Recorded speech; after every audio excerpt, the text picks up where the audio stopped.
নমস্কার, সবাই আছেন কেমন? সোনালির ঘর কন্যায় স্বাগত জানিয়ে একটি পর্ব নিয়ে চলে এলাম। আজকের রেসিপিটা একবার মন খুশ করার, যারা খেতে চায় না তারা একবারে চেটিয়ে পুটিয়ে খাইয়ে নেবে আর কি। আর বাচ্চাদেরকে খাওয়ানোর জন্য একদম অ্যাপ্রোপ্রিয়েট রেসিপি। তো বেশ কিছু করবে, একদম সাধারণ জিনিস দিয়ে অসাধারণ রেসিপি একটা নিয়ে চলে এলাম। বেশি কিছু করতে হবে না, সামনের বাজারে যাও, টুক করে তুমি 2 আটি পালং শাক নিয়ে চলে এসো। কারণ 5 টাকা দামের পালং শাক বেশি দাম হলো।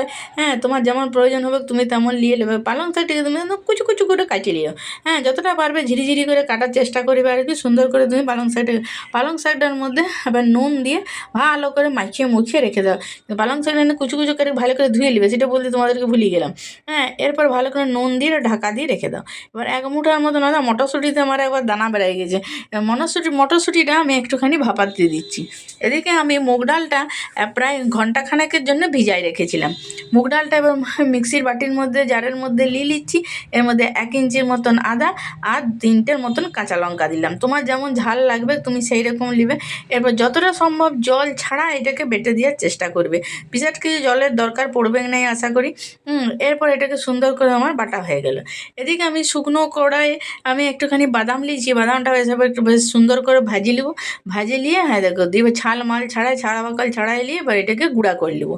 হ্যাঁ, বেশ একটু দরদরা করে গুঁড়াটা করবে। এইদিকে এবার পালং শাকের দেখো একবারে একদম ঠান্ডা লেগে এত জল হয়েছে যে সে গঙ্গা বই দিয়েছি আর কি। যে মুগ ডালটা বাইটে রেখেছি না, সেটা যতটা পারবে চিপে চিপে নিগড়াই নিবে, ঠান্ডা লেগে যাবে আর কি। হ্যাঁ, তো সেই জন্য এরপর ওইটার মধ্যে আমি দিয়ে দিলাম নুন দিয়ে আমি এখানে দিয়ে দিলাম বাদাম, আর অল্প একটুখানি বাদাম গুঁড়াকে রেখে দিলাম। দিয়ে তারপর এবার ভালো করে এটাকে মেখে নিচ্ছি। হ্যাঁ, এবারে টেস্টটা তো বাড়াতে হবে নাকি, তো টেস্টটা বাড়ানোর জন্য আমি এইখানে দিয়ে দিলাম প্রায় 10-12টার মতন কাঁচা লঙ্কাকে কুচু কুচু করে কাটে দিয়ে দিলাম। হ্যাঁ, যাতে বেশ নুন ঝাল নিজের আন্দাজ মতো দেবে। মটরশুঁটিটা হালকা করে আমার এখানে ভাপানো হয়ে গেছে। এদিকে আমি আরেকটি আলু নিয়েছি। আলুটিকে একদম সুন্দর এই যে লম্বা যে গ্রেটারটা আছে সেটা দিয়ে এমনি করে গ্রেট করে নিচ্ছি। বেশ একদম সুন্দর দেখো, যেহেতু আলুটা ধুয়েটাই নিয়েছিলাম সেই জন্য আলুটা নিয়ে কোনো অসুবিধা নেই। এবার আলুটাকেও যতটা পারবে এরকম চিপে চিপে নিবে। যতটা জল কম হবে ততটাই এক্ষেত্রে সুবিধা হবে আর কি। বেশি জল হয়ে গেলে তোমাকে এখানে কিন্তু বেসন অ্যাড করতে হবে। হ্যাঁ, যদি তোমাদের দেখো যে বেশি জলজলা হয়ে গেছে সেক্ষেত্রে তোমরা বেসন অ্যাড করে নিবে। হ্যাঁ, এরপর সুন্দর করে এটা মাখা হয়ে গেলে এরপরে আমি দেখো কড়াইয়ের মধ্যে তেল দিয়েছি, আর এই বেসনটা নিয়েছি আর কিছু কিশমিশ নিয়েছি। এরপরে দেখো এইটির মধ্যে আমি এমনি করে কিশমিশগুলো দিই। কারণ হচ্ছে আমি যেহেতু এটা নিরামিষ করছি সেই জন্য এর মধ্যে কিশমিশ দিলাম। তোমরা যদি এর মধ্যে পেঁয়াজ কুচি দাও, হ্যাঁ, তাহলে সেক্ষেত্রে তোমাদের কিশমিশের প্রয়োজন হবে না, বা আলু দেওয়ারও প্রয়োজন হবে না। তোমরা নিজের প্রয়োজন মতন নেবে। আমি যেহেতু নিরামিষ দেখাচ্ছি সেই জন্য এইভাবে দেখাচ্ছি। আর সুন্দর কিন্তু এটা উল্টে যাচ্ছে, ভয়ের কোনো যে ভেঙে যাবে, খেয়ে যাবে, তোবড়ে যাবে কোনো কিছু ব্যাপার নয় আর কি। এই দেখো সুন্দর করে এগুলো কিন্তু ভাজা হয়ে যাচ্ছে।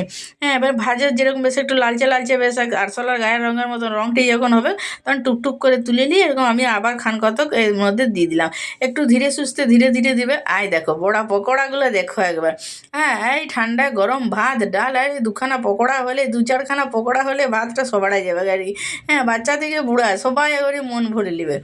এরপরে আমি আরেকটি মশলা তৈরি করছি। এইখানে আমি নিলাম 1 মুঠা মতন পালং শাক, আর 1 মুঠা ডাঁটিওয়ালা একেবারে ধনিয়া পাতা, এখানে 1/2 ইঞ্চির মতন আদা, আর একটি হচ্ছে টমেটোকে হ্যাঁ এর মধ্যে দিয়ে দিলাম। দিয়ে এবারে এক চামচের মতন জিরা। এরপরে এটিকে আমি সুন্দর করে বাটি নিচ্ছি। তো তোমরা এটাকে একদম সুন্দর। এরপর তোমরা যেহেতু এটা আমি গ্রেভি করবো সেই জন্য আমি এখানে আবার কড়াইয়ে তেল দিলাম, জিরা দিলাম আর গোটা গরম মশলা দিলাম। দিয়ে এবার ওই যে মশলাটা আমি বাইটে রেখেছি সেইটা এর মধ্যে দিয়ে দিলাম। দিয়ে সুন্দর করে মশলাটা, আর কোনো কিছু দেওয়ার দরকার পড়বে না, একবার এতেই তোমাদের সবাইকার ভালো লাগবে আর কি। আর আন্দাজ করে নুন, হলুদ আর এখানে লঙ্কা গুঁড়া। নুন ঝাল সম্পূর্ণ নিজের আন্দাজ মতন দেবেন। এখানে কোনো কিছু বলার নাই, না লাগবে দই, না লাগবে কিছু। এত সাধারণ জিনিস দিয়ে অসাধারণ রেসিপি হয়ে যাবে আর কি। এবার ওই যে মটরশুঁটিগুলো হালকা একটু ভাপিয়ে রেখেছিলাম সেইটার মধ্যে দিয়ে দিলাম। আর ওই যে বললাম অল্প একটুখানি বাদাম গুঁড়া আমি রেখেছি, সেই বাদাম গুঁড়াটা এখানে দিয়ে সুন্দর করে মশলাটাকে কষে নিচ্ছি। এখন যত মশলা কষবে তত আর কি মনটা ভালো হয়ে যাবে আর কি। হ্যাঁ, রান্নার স্বাদটা দেখে বুঝতে পারছো তেল ছেড়ে দিয়েছি আর কি। এরপরে আমি এখানে দিয়ে দিলাম অল্প করে জল, আর সামান্য একটুখানি চিনি। এরপর এটাকে বেশ বড় কাস্তে সময় দিলাম, বেশ সুন্দর আর কি ভরভর ভরভর ভরভর করে যখন ফুটে ফুটবে তখন তুমি ওই যে বড়াগুলি তুমি ভাজিয়ে রেখেছো সেই বড়াগুলো নিয়ে এর মধ্যে দিয়ে দিলে। খানকা তক সরাই রাখবে আর কি, হ্যাঁ, গ্রেভিতে না দিয়ে এমনি ভাজাই দমে মোচাড়ে খাই লিবে সবাই। হ্যাঁ, আর নিরামিষ রান্না একটুখানি ঘি না দিলে হয়, তা আমি এখানে আর একটুখানি ঘি দিলাম। তোমরা এখানে যদি ফ্রেশ ধনেপাতা দিতে চাও ধনেপাতা দিতে পারো, আমি এখানে আর ধনেপাতা দিলাম না। বা গরম মশলা চাইলেও গরম মশলাও দিতে পারো। আমি এখানে আরও 2টা কাঁচা লঙ্কাকে চিড়ে দিয়ে দিলাম। একবার তুমি দেখো এটা তুমি ভাত রুটি পরোটা যার সাথে খাবে তারই একবার, আর যাকে তুমি প্রথম খাবে সে তো বুঝতেই পারবে না, মন জয় করে নেবে আর কি। এত তোমরা বানাও খাও আমার সাথে সব সময়ের জন্য থেকে যাও।